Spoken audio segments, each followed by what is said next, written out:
নমস্কাৰ আজিৰ এই ভিডিঅ'টোত জানো হওক মীন ৰাশিৰ ব্যক্তিসকলৰ বাবে মে মাহটো কেনেকুৱা যাব দন্ত দ প্ৰথম ছ দন্ত থ আৰু জ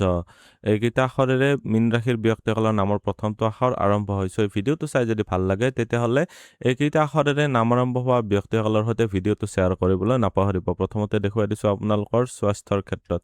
ৰাশিৰ মালিক হৈছে বৃহস্পতি আপোনালোকৰ চতুৰ্থ ঘৰত আছে অতিশয় ভাল স্থিতি বৰ্তমান আনকি আপোনালোকৰ সৌভাগ্য সন্মান প্ৰাপ্তি পঢ়া শুনাৰ ক্ষেত্ৰতো ভাল কৰিব দেহৰ ৰোগ প্ৰতিৰোধ ক্ষমতা মজবুত থাকিব অৱশ্যে ৰোগৰ স্থানত কেতুৰ স্থিতি থকাৰ কাৰণে ৰোগৰ স্থানৰ মালিক যাই কিনে আপোনালোকৰ মাৰক ঘৰত থকাৰ কাৰণে প্ৰথম 15টা দিন অলপ বেছি প্ৰব্লেমেটিক দেখা গৈছে কেতুৰ দৃষ্টি ৰবিৰ ওপৰতো আহি আছে চ' বৰ্তমান সময়ছোৱাত আপোনালোকৰ এচিডিটিজনিত প্ৰব্লেম বা গেষ্ট্ৰিকজনিত ইছ্যু আপোনালোকক ডিষ্টাৰ্ব দিব এইখিনি সময়ছোৱাত আপোনালোকৰ খাদ্য খানাৰ ওপৰত নিয়ন্ত্ৰণ ৰাখিব লাগিব কিছুমান এনেকুৱা বেমাৰে দেখা দি থাকিব যিটো একচুৱেলি চাবলৈ গ'লে বেমাৰো নহয় কিন্তু আপোনালোকৰ ডিষ্টাৰ্ব পাই আছে চাপোজ চৰ্দিয়া হৈছে আপোনালোকৰ বুকুৰ বিষ হৈছে কফজনিত ইছ্যু হৈছে আপোনালোকৰ স্কিনজনিত ইছ্যু হৈছে কষ্টকৰ জ্বৰ হৈছে এইবিলাক ক্ষেত্ৰত সাৱধান হ'ব অলপ বিষজনিত বেমাৰৰ ক্ষেত্ৰত সাৱধান হ'ব হজম শক্তিটো অলপ দুৰ্বল আছে শ্ল' আছে এইখিনি সময়ছোৱাত অলপ হিচাপতকৈ কমকৈ খাদ্য খাওক এতিয়া দেখুৱাই দিছোঁ আপোনালোকৰ উপাৰ্জন ধন সঞ্চয় চৰকাৰী চাকৰি আৰু ব্যৱসায় উপাৰ্জনৰ ঘৰৰ মালিক হৈছে শনি গ্ৰহটো ৰাশিতে আহিছে অতিশয় ভাল স্থিতি শনি অৱশ্যে অলপ দুৰ্বল স্থিতি হৈছে কাৰণ নিচাবিলাসী হৈ আছে নিজ ৰাশিৰ পিনে আগবাঢ়ি আছে চ' বৰ্তমান সময়ছোৱাত আপোনালোকে মেহনত কৰক কষ্ট কৰক সন্মান প্ৰাপ্তিৰ ক্ষেত্ৰতো ভাল দেখা গৈছে যিসকলে বিশেষকৈ চিভিল ইঞ্জিনিয়াৰিং বা কনষ্ট্ৰাকশ্যন ৰিলেটেড ক্ষেত্ৰত জড়িত হ'ব বিচাৰি আছে তেওঁলোকৰ কাৰণে বিশেষ ভাল দেখা গৈছে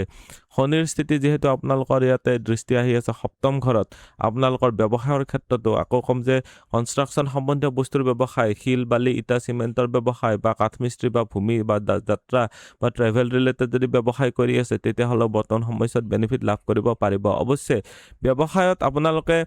পাৰ্টনাৰশ্বিপত যদি কৰি আছে 50-50 পাৰ্টনাৰশ্বিপ তেতিয়াহ'লে আপোনালোকৰ ব্যৱসায়িক সংগীৰ সৈতে এইখিনি সময়ছোৱাত মনোমালিন্য কৰিব পাৰে নিজৰ ভাই ভনীৰ সৈতেও অকণমান এইখিনি সময়ছোৱাত বিৰক্তি ভাৱ বা তিতাকেহা অনুভৱ হ'ব পাৰে চ' তাৰ প্ৰতি অলপ ধ্যান ৰাখিব ৰিলেশ্যনশ্বিপবিলাক ভালদৰে মেইনটেইন কৰিবলৈ চেষ্টা কৰিব লাগিব আপোনালোকৰ দেখুৱাই দিছোঁ যে ৰাশিৰ পৰা দ্বিতীয় ঘৰ যিটো হয় ধনস্থানৰ মালিক যাই কিনে আপোনালোকৰ ৰাশিতে আছে মংগল গ্ৰহটো ইয়াতে 11 মে তাৰিখলৈকে আছে তাৰপিছত মংগল গ্ৰহটো আপোনালোকৰ ধনস্থানতে সোমাব অতিশয় ভাল স্থিতি 11 তাৰিখৰ পিছৰ সময়ছোৱা অলপ বেছি ভাল বিশেষকৈ আপোনালোকৰ যদি যন্ত্ৰপাতি ৰিলেটেড কিবা যদি কৰি আছে আপোনালোকৰ যদি ক'ৰবাত ছাৰ্ভিচ ষ্টেচন টাইপৰ বা আপোনালোকৰ মেকানিকেল ৱৰ্কশ্বপ আছে তেতিয়াহ'লে আপোনালোকৰ কাৰণে এইটো এটা অতিশয় ভাল স্থিতি বৰ্তমান সময়ছোৱাত ছেভিংছত বৃদ্ধি কৰিব পাৰিব টকা পইচাত বৃদ্ধি কৰিব পাৰিব মাটি বাৰী ৰিলেটেড ক্লাছো এইখিনি সময়ছোৱাত আপোনালোকে সমাধান কৰি ল'ব পাৰিব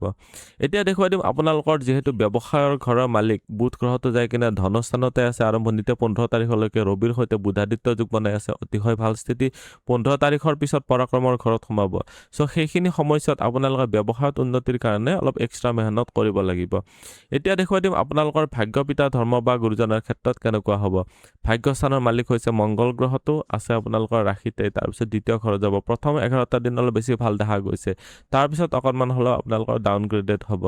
এতিয়া ধৰ্ম কৰ্মৰ ক্ষেত্ৰত চালে ধৰ্মস্থানত যিহেতু শুক্ৰ গ্ৰহটোৰ দৃষ্টি আহি আছে এইখিনি সময়ছোৱাত আপোনালোকৰ শুক্ৰ গ্ৰহটোৰ ফালৰ পৰা ছাপোৰ্ট পাব পাৰিব এইটো দেখুৱাই দিম পিতাৰ ফালৰ পৰা আপোনালোকে এইখিনি সময়ছোৱাত মৰম চেনেহ পাব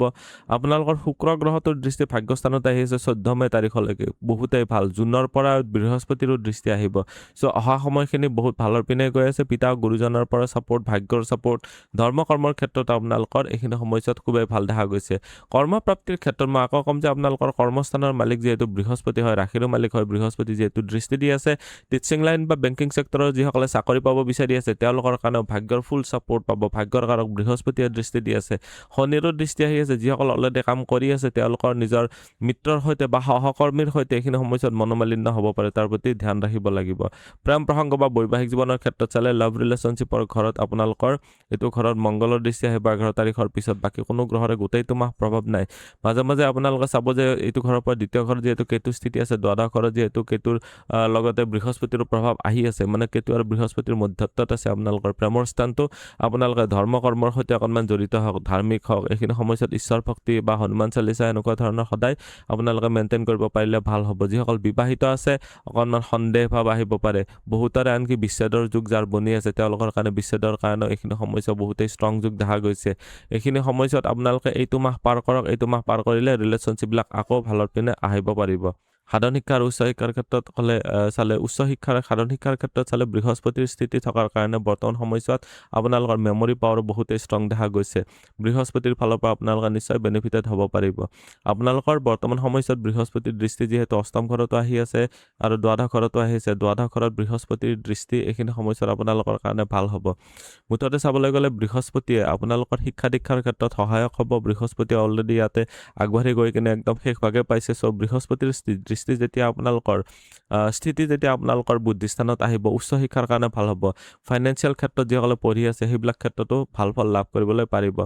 শিক্ষা দীক্ষাৰ ক্ষেত্ৰত বেয়া নহয়, শিক্ষা দীক্ষাৰ ক্ষেত্ৰত যথেষ্টখিনি ভাল ফল লাভ কৰিব পাৰিব।